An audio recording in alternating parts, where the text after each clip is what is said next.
नमस्कार, dream 11 cricket धमाका में आपका स्वागत है। और दो धमाकेदार मुकाबले सुपर संडे है आज होने वाला है। और पहला मुकाबला तो विराट कोहली एक्शन में देखने वाले हैं और उनके सामने उनके साथी खिलाड़ी केएल राहुल की टीम होगी, जो पिछले मैच में जीतकर यहां पर पहुंची है। और अगर यहां पर विराट कोहली जीत जाते हैं तो जीत की हैट्रिक भी लगाएंगे और उनके टीम के सामने क्यू लग जाएगा और उसका बड़ा बेसब्री से इंतजार होता है, यानी कि क्वालिफाई कर जाएंगे प्लेऑफ के लिए, क्योंकि 16 में क्वालिफाई करना लगभग तय है उनका। और हमारे साथ एक खास मेहमान भी है और सीधा दुबई शारजा, अब पूछना पड़ेगा कहां से है कार्तिक, लेकिन यूएई से हमारे साथ जुड़े हैं। लगातार टॉस में कल भी हमें दिखे थे।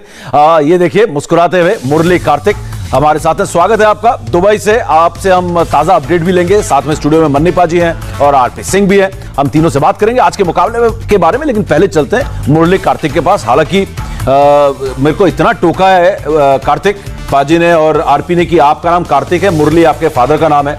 मैं सोच रहा था कि मैं कैसे मतलब इसको मुरली बोलने की आदत इतने सालों से लगी है, लेकिन मैंने फिर सोचा कि पेरेंट्स बड़े खुश होते हैं जब अपने बच्चों के नाम से वो जाने जाते हैं। तो ये इसलिए मैंने सोचा कि कभी मैं मुरली कार्तिक बोल दूं तो आपके डैड भी खुशी होंगे, सीनियर कार्तिक, सीनियर मुरली जो है खुश होंगे। तो फिलहाल मैच की बात करते हैं। तो बताइए आज क्या होने वाला है, कौन जीतेगा? आरसीबी पहुंचेगी कि नहीं पहुंचेगी? जीत का हैट्रिक लगेगा कि नहीं लगेगा? देखिए, बहुत इंटरेस्टिंग सा है यहाँ पे शारजा में, क्योंकि लास्ट टाइम भी मैंने बोला था पहले 6 मैच में इतने रन बने और जो टीम पहले बैटिंग कर रही थी वो आराम से वो जीत रही थी, चेज नहीं हो पा रहा था, जबकि विकेट बहुत अच्छा था। और आखिरी 6 मैचेस में जब स्कोर्स गिर गए 140 और 150 बन रहे थे, तब जो टीम्स आखिरी के 6 मैच हैं वो सारे मैच जीती है। और इस साल भी लगभग ऐसे ही हो रहा है। कल पहले बैटिंग की जब विकेट अच्छा था और जो दूसरी टीम है वो 10 बॉलों या 9 बॉल जितने भी बॉलों से वो जीत गए, in spite of losing wickets, in spite of losing Rishabh Pant, in spite of losing big wickets, वो जीत गए। तो ये बड़ा दिलचस्प सा शारजा का विकेट है। जो टॉस जीत रहा है वो करना चाहता है बॉलिंग, जबकि विकेट स्लो है और रुक के आ रही है और गेंद घूम रही है। बिल्कुल बिल्कुल सही कह रहे हैं। ये बड़ा एक अजीब सी बात है। यहाँ तो पहले आप बैटिंग करें तो बेहतर है, जिस तरह की कंडीशंस बदल रही है। मन्नी पाजी, मैं तो हमेशा से कहता हूँ कि जब स्लो पिच होती है जहाँ पर कि बॉलर्स के लिए मदद रहती है, आप अगर पहले बैटिंग करें तो आपको एडवांटेज होता है। लेकिन हम देख रहे हैं ये होता चला आ रहा है, जिस तरह से कार्तिक ने अभी बताया कि जो भी टीम टॉस जीत रही है, फील्डिंग करना चाहती है। मुझे लगता है जो सबसे बड़ा कारण है वो ये है कि छोटे स्कोर बन रहे हैं और जब आप चेस कर रहे हैं तो एक पार्टनरशिप हो जाती है ना, तो फिर वो चेस हो जाता है आसानी से। हालांकि कल का एक मैच हमने जो देखा था जिसमें बड़ी मुश्किल से आखिरी ओवर्स तक चला गया, प्रेफर कर रहे हैं कैप्टन्स के पहले फील्डिंग करें और एक टारगेट उनके सामने हो और फिर उसे चेस कर लें। बिल्कुल। और एक बात बड़ी मजेदार कही थी पिछली बार जब कार्तिक हमारे साथ मिले थे, उन्होंने सनराइजर्स हैदराबाद की तुलना की थी केले के छिलके की तरह, जिसमें पांव पड़ गया तो फिसल सकते हो। तो ये खतरनाक टीम है, इसमें कोई शक नहीं। लेकिन पंजाब किंग्स जो है वो केले का छिलका नहीं है, अभी वो प्लेऑफ में पहुंचने का भी हिम्मत रखती है आरपी। लेकिन अगर आरसीबी की बात करें, बड़ा अच्छा प्रदर्शन कर रही है और पिछले कुछ मैचेस से ऐसा लग रहा है, टीम के बारे में हम रुख करते हैं अब, कि कहीं ना कहीं बड़ी संतुलित टीम लग रही है। बड़े अच्छे परफॉर्मेंसेस आ रहे हैं आरसीबी के। इस साल उनका परफॉर्मेंस बहुत ही बढ़िया रहा आरसीबी का। अगर 1-2 मैच छोड़ दिए जिसमें कोलैप्स कर गए और उसके अन्यथा इनका हमेशा performance up to the mark था। इनके बड़े प्लेयर फिर भी, मैं कह रहा हूँ ग्लेन मैक्सवेल एक ऐसे प्लेयर हैं जो कंसिस्टेंट बहुत सालों बाद परफॉर्मेंस कर रहे हैं। एबी डिविलियर्स के बैट से भी रन नहीं देखने को मिले। विराट कोहली को जो हम जिस तरह जानते हैं विराट कोहली को, वैसे परफॉर्मेंस नहीं देखी, वैसे 50 बना रहे हैं, ऐसा नहीं, एक पार्टनरशिप भी लगा रहे हैं। लेकिन बड़े अच्छे खेल रहे हैं यहाँ पर, उनकी गेंदबाजी का भी क्रम ठीक है और जो युवा खिलाड़ी है उन्होंने काफी कमाल कर रखा है आरसीबी के लिए। बिल्कुल बिल्कुल। लेकिन आपको बता दें, इस बीच जिस बारे में थोड़ी सी हम चौंक रहे थे कि क्यों आप पहले गेंदबाजी कर रहे हो, लेकिन इस बार वही हुआ जो कार्तिक और मन्नी पाजी और आरपी कह रहे थे कि जैसी परिस्थितियां हैं वहां पर टॉस जीतो, क्योंकि गेंदबाजों को अगर मदद मिल रही है, धीमी हो रही है, गेंद नीचे रह रही है, तो पहले बैटिंग कर लो, उससे जितना एडवांटेज मिलना है पहले बैटिंग में मिलना है। और मुरली, ये फैसला आरसीबी का कि टॉस जीते और पहले बल्लेबाजी करते हैं और मैदान शारजा का है। मैं आपकी आवाज थोड़ी कट गई समीप, फिर से कह सकते हैं? आरसीबी ने टॉस जीता और बल्लेबाजी कर रहे हैं जी। मैं थोड़ा हैरान हूं क्योंकि अभी तक जो टीम्स वहां टॉस जीत रही हैं वो गेंदबाजी कर रही है पहले। जैसे कल ऋषभ ने टॉस जीता, गेंदबाजी की। एमएस धोनी जब भी टॉस जीत रहे हैं वहां पे वो गेंदबाजी कर रहे हैं। रोहित शर्मा तो खैर कल पहली बार खेले थे उधर, पर जितने लोग हैं वो पहले गेंदबाजी कर रहे हैं। तो मैं थोड़ा सरप्राइज्ड हूं कि आरसीबी ने टॉस जीत के बल्लेबाजी की है। हो सकता है कि विकेट अलग हो, क्योंकि आज मैं शारजा में नहीं हूं, आज आप लोगों के साथ हूं, तो मैंने विकेट नहीं देखा। पर जितने वहां विकेट्स दिख रहे हैं, वो जो पुराना एक जो चमक थी, वो एक शीन था, वो नहीं दिख रहा। रिलेड विकेट्स है, मैंने पहले भी कहा था आपको, और बॉल जो है काफी रुक के आ रहा है। इवन सीमर्स का जो है सामने मुंह के ऊपर जो गेंद गिरती है उसको ड्राइव मारना इतना आसान नहीं होता। तो मैं थोड़ा सरप्राइज हूं कि आज विराट ने टॉस जीत के पहले बैटिंग करने का निर्णय लिया है। लेकिन यहां पर कहीं ना कहीं विराट चाह रहे हैं कि पूरे अटैक के साथ जाए, स्कोर बोर्ड पे रन लगा दे। पाजी, ऐसा लगता है कि पिच जो कार्तिक ने कहा, पिच उन्होंने देखी होगी और समझा होगा। लेकिन हम आरसीबी के बैलेंस की बात कर रहे हैं, लेकिन पंजाब किंग्स को ना भूलें, पिछले मैच में जो उनकी समस्याएं आ रही थी पाजी, वो समस्या नहीं थी कि फिनिश नहीं कर पा रहे थे। हर बार हम देख रहे हैं कि ऐसा नहीं कि वो आउटराइट हरा रहा है उनको कोई, वो खुद ही मैच हार रहे थे और वो समस्या जो वो हर्डल जो थी उसको पार किया उन्होंने पिछले मैच में। तो ये टीम अब जो है चैलेंज कर सकती है प्लेऑफ में पहुंचने के लिए। बिल्कुल, और इस टीम का कैरेक्टर भी मैं देखना चाहूंगा, क्योंकि अब स्थिति ऐसी है कि उनको सभी मैचेस जीतने हैं। हालांकि ऐसी सिचुएशन किसी भी टीम के लिए नहीं आनी चाहिए कि आप अपने मैचेस तो जीतें लेकिन दूसरों का भी इंतजार करें कि दूसरी टीम हारें और आप तभी क्वालिफाई कर सकते हैं। ये बड़ी खराब सिचुएशन होती है किसी भी टीम के लिए। लेकिन वो जो पिछला मैच जीते थे, उससे पिछला मैच आखिरी ओवर में हार गए थे, 4 रन 5 रन नहीं बना पाए थे जो कार्तिक त्यागी ने किया था। लेकिन पिछला मैच भी यही सिचुएशन थी और जीत गए थे। वो कॉन्फिडेंस लेके तो जरूर जाएगी पंजाब की टीम, लेकिन ये कड़ा मुकाबला होने वाला है क्योंकि दोनों ही टीमें मुझे लगता है बैलेंस साइड। तो चलिए, फिलहाल टॉस जीतकर पहले बल्लेबाजी का फैसला किया है रॉयल चैलेंजर्स बैंगलोर ने। कोई बदलाव टीम में नहीं किया उन्होंने, उसी प्लेइंग 11 के साथ उतर रहे हैं। जीत की हैट्रिक और क्वालिफाई करने का इरादा है आज विराट कोहली एंड कंपनी को। देखते हैं आज एबी डिविलियर्स को बल्लेबाजी कितनी जल्दी मिलती है, इस पर बहुत सारी चर्चा है, लेकिन वक्त कम होता है क्योंकि ड्रीम 11 के टिप्स भी तो आपको देने होते हैं कि किसको आप अपनी फैंटेसी क्रिकेट टीम में रखें। तो चलिए शुरू करते हैं। मुझे उम्मीद है कि आप तैयार हैं अपने मोबाइल फोन या टैब्स या लैपटॉप जहां पे भी आप टीम बना रहे हैं। और पहला जो कैटेगरी है वो है मस्ट हैव्स, यानी कि जिनके बिना आपकी टीम अधूरी है। और पहले खिलाड़ी 11 क्रेडिट पॉइंट के साथ केएल राहुल। आरपी जल्दी जल्दी करें, और मस्ट हैव तो है ही है केएल राहुल। नहीं तो लगता आज भी छाए रहेंगे। बिल्कुल, आज भी छाए रहेंगे। बहुत कंसिस्टेंट परफॉर्मर है इस आईपीएल को, पहले भी इतने अच्छे परफॉर्मेंस किया, बड़े बड़े स्कोर खेलते हैं और ओपनर बल्लेबाज हैं जिससे नंबर ऑफ गेंद बॉल ज्यादा खेलते हैं तो रन भी ज्यादा बनाते हैं, तो इनको रखना ही चाहिए आपको टीम में। और विकेट कीपर भी है, बिल्कुल बिल्कुल, इस पर भी हम आगे बात करेंगे। लेकिन अगले खिलाड़ी जिसके बारे में आरपी ने थोड़ी देर पहले चर्चा की थी, कार्तिक, वो है कहीं ना कहीं ऊपर विराट और उसके बाद एबी डिविलियर्स। एक कंफर्ट जोन भी मिल रहा है, कुशन भी मिल रहा है। ये खिलाड़ी फायर कर रहा है तो टीम का बैलेंस जबरदस्त लग रहा है आरसीबी का। दूसरे मस्ट हैव ड्रीम 11 खिलाड़ी ग्लेन मैक्सवेल। कार्तिक जी बिल्कुल सही कह रहे हैं आप, क्योंकि देखिए एक अलग ट्रांसफॉर्मेशन हुआ है, एक अलग प्रदर्शन दिखा रहे हैं इस साल। और जो विराट कोहली ने भी कहा था और खुद मैक्सवेल ने खुद कहा था कि देखिए मैंने भले ही बाकी टीमों के लिए अच्छा ना किया हो पर मैं विराट कोहली के अंडर खेलना चाहता हूं। और इसी वजह से जब ऑक्शन हुआ था तो बड़े खुशी से उन्होंने लिया।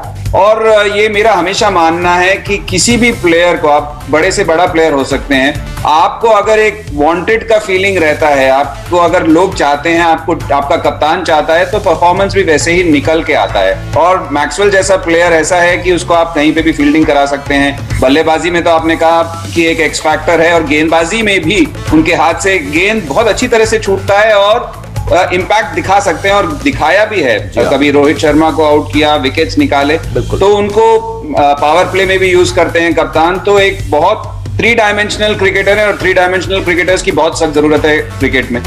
बिल्कुल, खासकर 2020 की बात करें तो ऐसे में यूटिलिटी क्रिकेटर या कहें 3 डायमेंशनल। लेकिन अगले हम चलते हैं ड्रीम 11 मस्ट हैव खिलाड़ी में है जो पर्पल कैप इनके सर पर सजी हुई है, वो है हर्षल पटेल। और इस खिलाड़ी पर आरपी से और बढ़िया कौन बता सकते हैं 9.5 क्रेडिट पॉइंट्स के साथ। हाँ, बिल्कुल, बहुत बढ़िया परफॉर्मेंस किया इस साल। आज आरसीबी की जो स्थिति है उसके बहुत बड़ा रोल प्ले किया हर्षल पटेल ने। आपकी टीम में है ये? मेरी टीम में है, काफी मैच जिताया, उन्होंने हैट्रिक भी लिया। यहाँ पर स्लोअर गेंद ऐसा नहीं बहुत पहले से खेलते आ रहे हैं, पर थोड़ा इंप्रूव गेंदबाज हो गया, बेटर प्लानिंग के साथ आए, स्किल भी थोड़ा बेटर दिख रही है। 31 साल के हैं, सीनियर, बिल्कुल कुक्ड जिसको कहते हैं, पके हुए खिलाड़ी, बिल्कुल पके हुए खिलाड़ी जो कर रहा है। इतना एक्सपीरियंस इनके पास क्योंकि काफी टाइम से खेल, और जो एग्जीक्यूट किया इन्होंने बहुत बढ़िया किया यहाँ पे। और गेंदबाजी बड़े ऐसा नहीं पावर प्ले में नहीं किया, हमेशा स्लॉग ओवर में भी किया, तो हर जगह गेंदबाजी, बिल्कुल हर जगह गेंदबाजी की वाकई में अपनी ताकत दिखाई है। और हर्षल पटेल जो है निश्चित तौर पर मस्ट हैव खिलाड़ी है ड्रीम 11 आपके फैंटेसी क्रिकेट टीम के। अगले जो खिलाड़ी है ड्रीम 11 मस्ट हैव में, और वो है लीजिए छोटे पाजी हैं यहाँ पर अर्शदीप बेंटोर। बन्नी पाजी बताएंगे अर्शदीप जो है 8.5 क्रेडिट पॉइंट के साथ इसने बड़ा प्रभावित किया है। और इसमें एक खुश होकर खेलता है ये खिलाड़ी, जोश है अर्शदीप के अंदर। पाजी एंजॉय करते हैं अपनी बॉलिंग को, वो बड़ा जरूरी है, क्योंकि आप जो भी काम कर रहे हैं अगर आप एंजॉय नहीं कर रहे तो फिर आपको पॉजिटिव रिजल्ट्स नहीं मिलते हैं। लेकिन अर्शदीप को हमने देखा है बड़ा आसान सा एक रनअप है, अच्छा एक्शन है। और सबसे बड़ी बात यह है, जब मैं लेफ्ट आर्म सीमर्स को बॉलिंग करते हुए देखता हूं, अगर वो बॉल को अंदर लाने की क्षमता रखते हैं तो फिर उन्हें विकेट्स भी मिलती है। और इन्होंने खूब विकेट्स लिए और 8.5 क्रेडिट पॉइंट्स के साथ मुझे तो लगता है कि इनकी टीम में जगह बनती है जब आप अपने ड्रीम 11 टीम बना रहे हैं। तो चलिए एक्स फैक्टर की बात की थी। एक एक्स फैक्टर के बारे में कार्तिक बता रहे थे जो इस वक्त दुबई में दुबई से हमारे साथ जुड़ा है। X factor dream 11 x factor की तरफ रुख करते हैं और पहले ड्रीम 11 एक्स फैक्टर खिलाड़ी है युजवेंद्र चहल। वाकई में जहां पे भी रहते हैं चहल पहल तो लगी रहती है कार्तिक, और ये खिलाड़ी वर्ल्ड कप के स्क्वाड में ना होने का जो है गुस्सा जो है वो मैदान में अपने गेंदबाजी करके दिखा रहा है। हर जगह गेंदबाजी कर लेता है और अच्छा इंपैक्ट आ रहा है एक्स फैक्टर। एब्सोल्युटली, क्योंकि आप देखिए चहल जिस हिसाब से इन्होंने आरसीबी के लिए परफॉर्म किया है, जिस हिसाब से उन्होंने इंडिया के लिए भी किया है, और अगेन वापस वही आ जाती है ना कि जब आप कंसिस्टेंटली खेल रहे होते हैं एक फॉर्मेट या किसी टीम के लिए तो आपका जो कॉन्फिडेंस भी वैसे ही रहता है। और यहाँ पे हो सकता है कि आप भले ही बाहर ना दिखाएं या बाहर वर्ड्स में ना, शब्दों में ना कहें, पर परफॉर्मेंस से वो बिल्कुल एक्शन से दिखा रहे हैं कि आपने गलत किया मुझे छोड़कर, क्योंकि मैं वर्ल्ड T20 या T20 क्रिकेट में वर्ल्ड में सबसे अच्छा बॉलर था और सबसे अच्छा स्पिनर था राशिद खान के साथ, और मुझे आपने बाहर छोड़ दिया। मैं क्या कर सकता हूँ, बोलने का कोई फायदा नहीं है। मेरे हाथ में गेंद है और मेरे सामने एक स्टेज है, जो हमेशा मन्नी भैया हमेशा बात करते हैं कि एक स्टेज होना चाहिए परफॉर्म करने के लिए, और वो वही कर रहे हैं परफॉर्मेंस। और परफॉर्मेंस करके वो बाकी जो भी है टीम को तो मदद कर ही रहे हैं, अपना भी जो चांसेस है he is helping that also. बिल्कुल बिल्कुल, अपने चांसेस को जरूर बेहतर कर रहे हैं वर्ल्ड T20 स्क्वाड में वापसी का। यहां पर देखते हैं क्या होता है, लेकिन अगले एक्स फैक्टर की तरफ चलता है और अगले ड्रीम 11 एक्स फैक्टर जिसकी बड़ी तारीफ हो रही है और बड़े बड़े विकेट्स इस गेंदबाज ने लिए हैं, और इस गेंदबाज में कुछ खास है RP Ravi Bishnoi 8.5 credit points के साथ।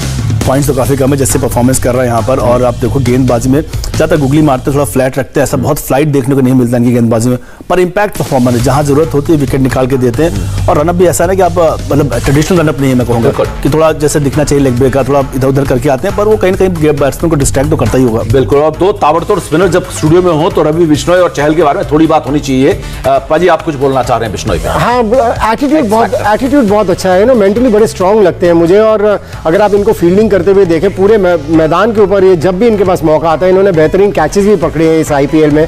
सो इनका एटीट्यूड तो बहुत ब्रिलियंट है। और जिस चीज़ की बात कर रहे थे ना आरपी की, थोड़ा सा फ्लैट रखते हैं बॉल को और गूगली ज़्यादा करते हैं, इस तरह की पिचेस जिनके ऊपर अभी इस समय वो बॉलिंग कर रहे हैं, मुझे लगता है थोड़ा फ्लैटर रखेंगे तो ज़्यादा उनको उससे परचेज मिलेगा, जो कि उनके साथ हो रहा है। और जब भी कप्तान ने इनकी तरफ बॉल फेंकी इन्होंने विकेट्स लेके दिए, जिससे कि पता चलता है कि मेंटली पूरी तरह से तैयार है इस तरह की कंपेटिटिव क्रिकेट के लिए। बिल्कुल, और आज अगर बात करें पंजाब किंग्स की तो एक अच्छा बदलाव यहां पर दिख रहा है कि हरप्रीत बरार को लेकर आए, इस बारे में हम बाद में बात करेंगे। और दीपक हुड्डा को आज उन्होंने बाहर छोड़ा जो ज्यादा कंट्रीब्यूट नहीं कर रहे थे, एक अच्छा पॉजिटिव बदलाव यहां पर दिख रहे हैं। कुछ और बदलाव भी हैं, मोजेस हेनरिक्स भी आज टीम में है, तो एक बार इस बारे में बात करेंगे। लेकिन पहले ड्रीम 11 के अगले कैटेगरी की तरफ रुख करते हैं जहां पर हम बात करते हैं हाई रिस्क गुड रिटर्न।